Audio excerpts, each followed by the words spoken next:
कहानी लालच की आग और नेकी की जीत।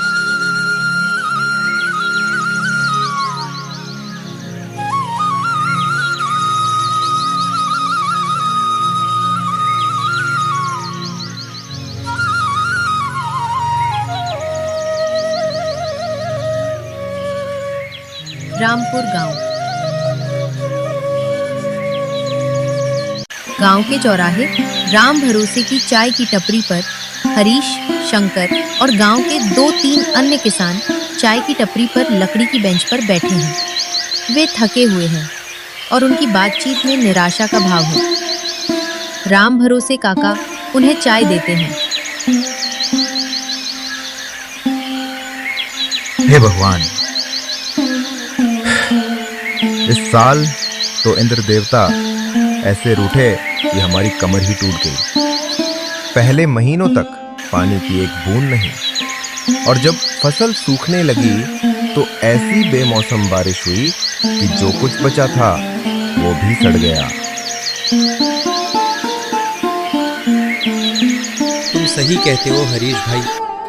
अब समझ नहीं आता कि घर का चूल्हा कैसे जलेगा। बच्चों की स्कूल की फीस और घर के खर्चे सब सिर पर पहाड़ बनकर टूट पड़े हैं।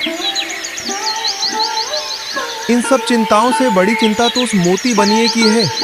उसका कर्जा तो दिन ब दिन ब्याज के साथ ऐसे बढ़ रहा है जैसे कोई राक्षस हो जो हमारा खून चूस रहा हो।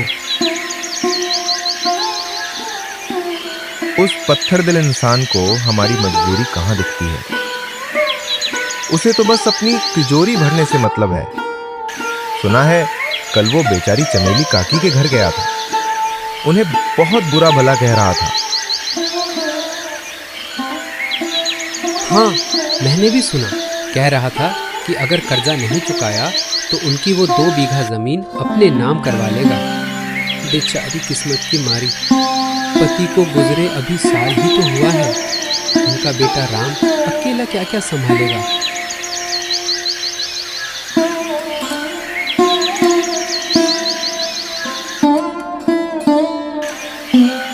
ये सब चिंता में डूब जाते हैं।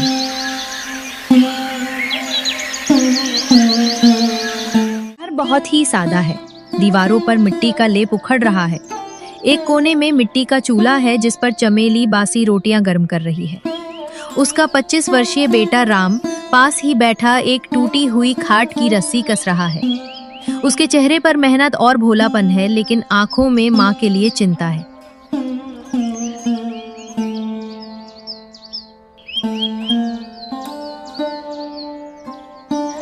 राम बेटा।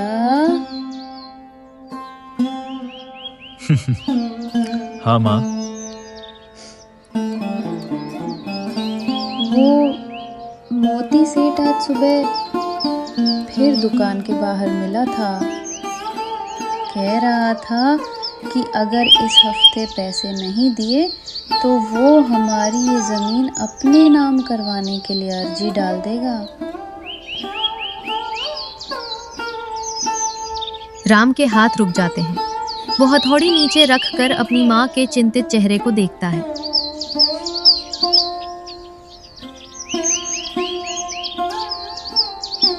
उसकी इतनी हिम्मत! ये जमीन हमारे बापू की आखिरी निशानी है। उन्होंने अपनी खून पसीने की कमाई से इसे खरीदा था। मैं इसे किसी भी कीमत पर नहीं जाने दूंगा। मैं आज ही जाकर उससे बात करूंगा। उसे कुछ और मोहलत के लिए विनती करूंगा।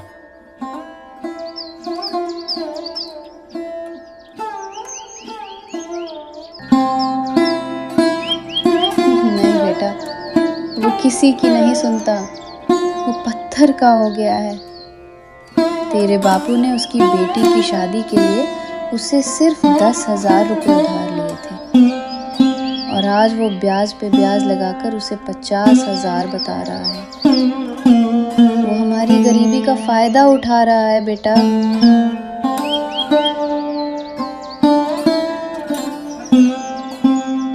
माँ, तुम चिंता मत करो। मैं हूं ना। मैं दिन रात मेहनत करूंगा। शहर जाकर मजदूरी करूंगा, लेकिन उसका एक एक पैसा चुका दूंगा।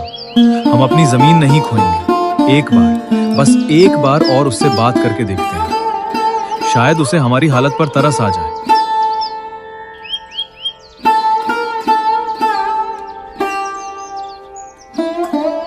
चमेली अपने बेटे के भोलेपन पर एक दर्द भरी मुस्कान देती है।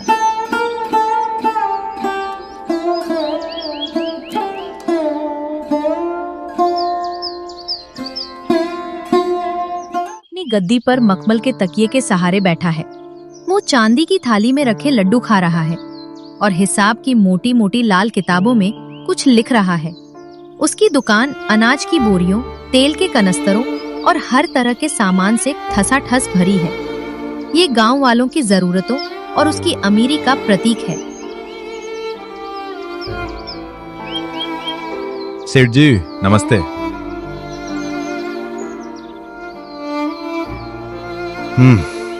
बोलो, क्या काम है? मेरा समय कीमती है।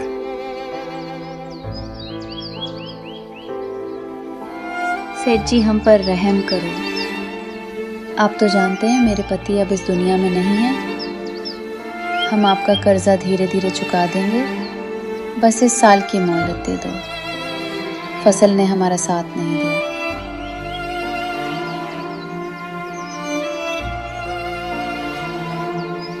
देखो चमेली, ये रोने धोने का नाटक मेरे सामने मत करो। हर कोई यही कहानी सुनाता है।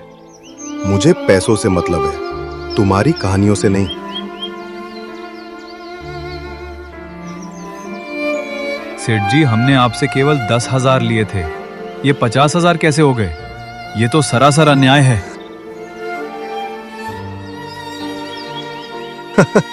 अन्याय? अरे छोकरे, मुझे व्यापार सिखाएगा? जब पैसे लेने आए थे तब तो मेरे पैर पकड़ रहे थे, अब हिसाब सिखा रहा है। चुपचाप जमीन के कागज मेरे हवाले कर दो और अपना कर्जा खत्म समझो। यही तुम्हारे और तुम्हारी माँ के लिए अच्छा है। नहीं सेठ जी, ऐसा जुल्म मत करो। वो जमीन का टुकड़ा ही हमारे जीने का एकमात्र सहारा है। वो चली गई तो हम जीते जी मर जाएंगे। तो मर जाओ, मुझे क्या फर्क पड़ता है। मेरे पैसे चाहिए बस। कल सुबह मैं अपने आदमियों को लेकर आऊंगा और जमीन पर कब्जा कर लूंगा। अब दफा हो जाओ यहां से और मेरा दिमाग खराब मत करो।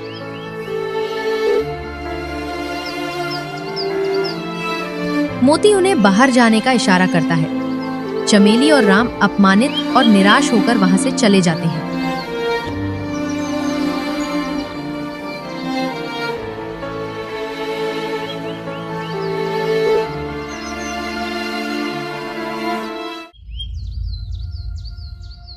मुखिया बाली कुछ लोगों की समस्याएं सुन रहे हैं। उनका व्यक्तित्व शांत और गंभीर है। उनकी बातों में ईमानदारी और न्याय की झलक है। हरीश और शंकर हिम्मत करके उनके पास आते हैं। हाँ हरीश, कहो क्या बात है? मुखिया जी, गांव पे बहुत बड़ी विपदा आई हुई है। मोती बनिया अपनी मनमानी पे उतर आया है। जी मुखिया जी, आज उसने चमेली काकी और राम को दुकान से धक्के मारकर निकाल दिया। उनकी जमीन हड़पना चाहता है। क्या? चमेली की जमीन? उस लालची की इतनी हिम्मत! मुझे पता था कि वो सूदखोर है, लेकिन ये नहीं जानता था कि वो इतना गिर जाएगा। एक विधवा और उसके अनाथ बच्चे पर जुल्म।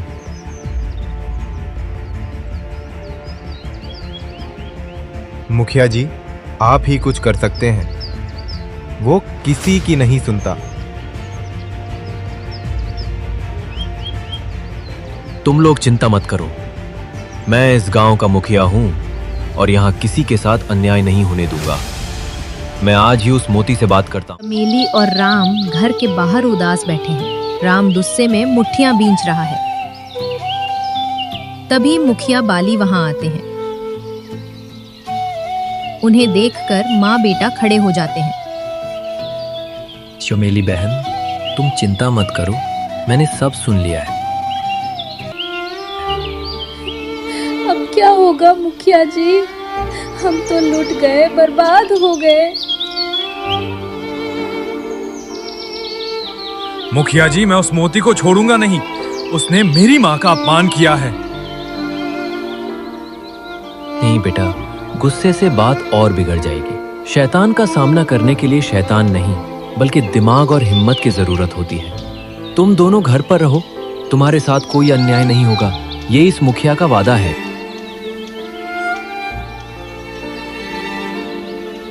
मुखिया बाली के आश्वासन से चमेली और राम की आंखों में उम्मीद की एक किरण चमकती है।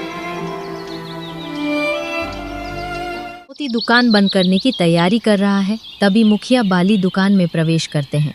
उनका चेहरा तमतमाया हुआ है। मोती उन्हें देखकर थोड़ा सकपका जाता है।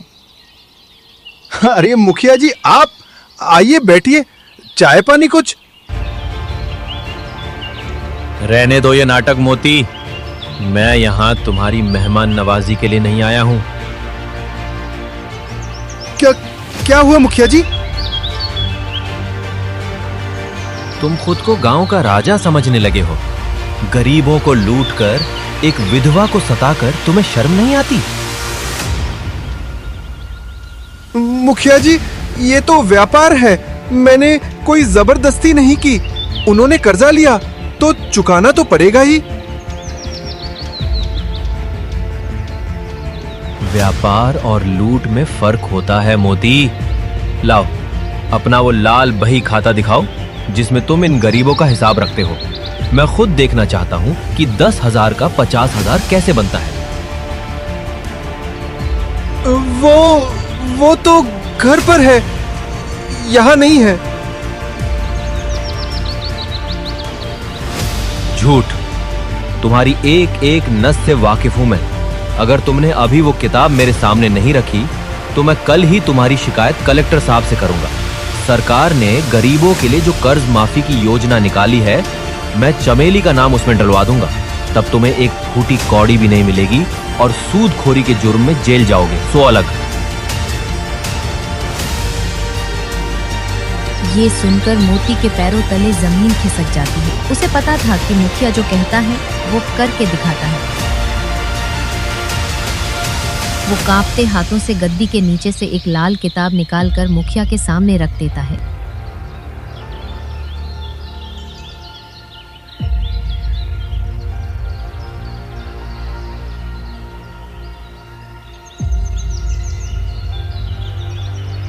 मुखिया बाली लाल किताब की जांच कर रहे हैं। उनके साथ हरीश और शंकर भी हैं। किताब में हेरफेर साफ दिख रहा है। देखा तुमने, इसने तो पूरे गांव को लूट रखा है। किसी से 5 का 15 तो किसी से 10 का 50 बना रखा है। इस आदमी को सबक सिखाना ही होगा। अब क्या करेंगे मुखिया जी?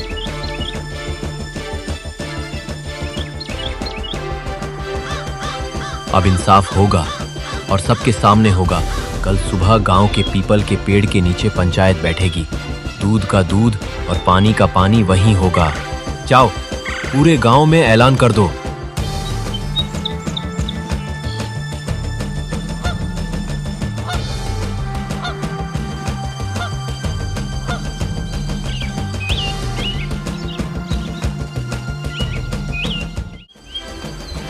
पूरा गांव इकट्ठा है। एक तरफ चमेली, राम, हरीश, शंकर और बाकी गरीब किसान बैठे हैं। दूसरी तरफ मोती सिर झुकाए डरा सहमा खड़ा है। बीच में मुखिया बाली और पंचायत के अन्य सदस्य बैठे हैं। माहौल में गंभीरता है। गांव वालों, आज इस पंचायत को इसलिए बुलाया गया है ताकि सच और झूठ का फैसला हो सके। हमारा ये बनिया मोतीलाल, जिसे हम अपनी जरूरत के समय अन्नदाता समझते थे, वो लालच में इतना अंधा हो गया कि उसे गरीब और मजबूर में कोई फर्क नजर नहीं आया।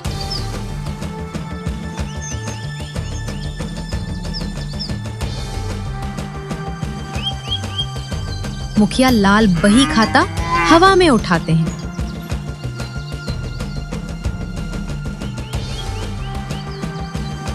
ये है मोती का वो बही खाता जिसमें इसने गरीबों की मजबूरी का हिसाब लिखा है।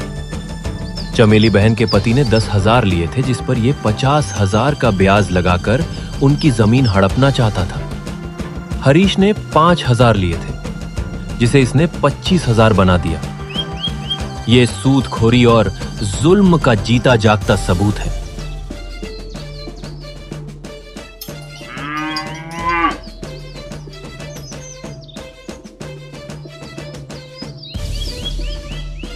गांव वाले गुस्से में मोती मुर्दाबाद के नारे लगाने लगते हैं।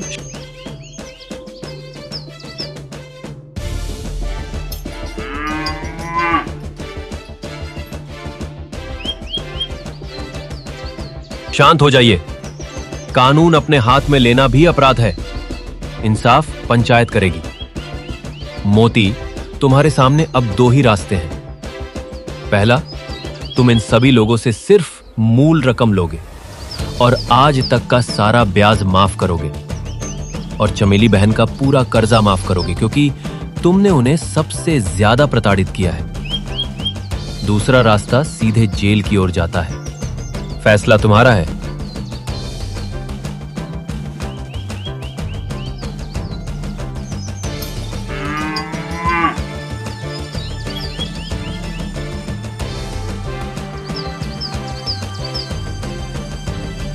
मोती की आंखों में अब डर के साथ पश्चाताप भी है।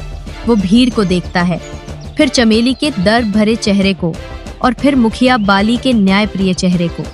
वो फूट फूट कर रो पड़ता है और दौड़कर मुखिया के पैरों में गिर पड़ता है। मुझे माफ कर दो मुखिया जी, मुझे माफ कर दो भाइयों, मुझसे बहुत बड़ी गलती हो गई। मैं लालच में सच में अंधा हो गया था। मैंने पैसों के लिए अपनी इंसानियत बेच दी थी। मैं आप सबकी सारी शर्तें मानता हूँ। मैं आज ही सबका हिसाब सही करूंगा और चमेली काकी का पूरा कर्जा माफ करता हूँ। मुझे जेल मत भेजिए, मेरा परिवार बर्बाद हो जाएगा। वो फिर चमेली और राम के पास जाकर उनके पैर पकड़ता है।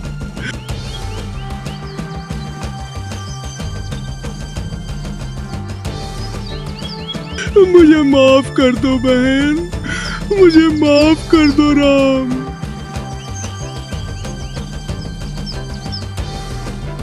चमेली उसे उठाती है। उसकी आंखों में अब क्रोध नहीं, दया है। भगवान तुम्हारा भला करे सेठ।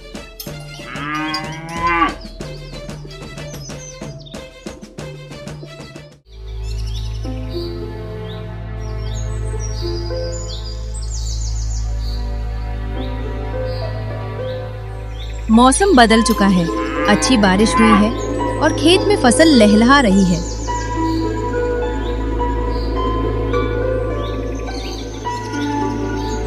राम पूरी लगन और खुशी से खेत में काम कर रहा है। उसके चेहरे पर अब चिंता नहीं बल्कि आत्मविश्वास है।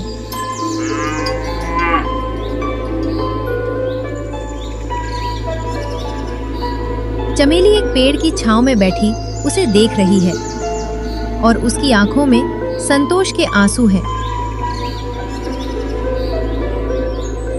मुखिया बाली दूर से ये दृश्य देखकर मुस्कुराते हैं।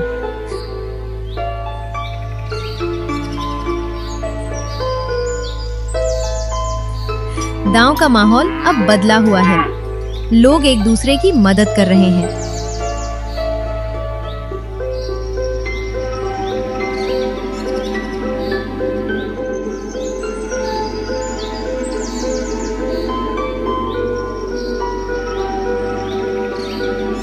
लालच की आग इंसान को जलाकर राख कर देती है, लेकिन नेकी और ईमानदारी की एक चिंगारी पूरे समाज को रोशन कर सकती है। जब तक हम एक दूसरे के दुख दर्द को समझेंगे और अन्याय के खिलाफ एकजुट रहेंगे, तब तक कोई भी बुराई हमारा कुछ नहीं बिगाड़ सकती, क्योंकि अंत में जीत हमेशा सच्चाई की ही होती है।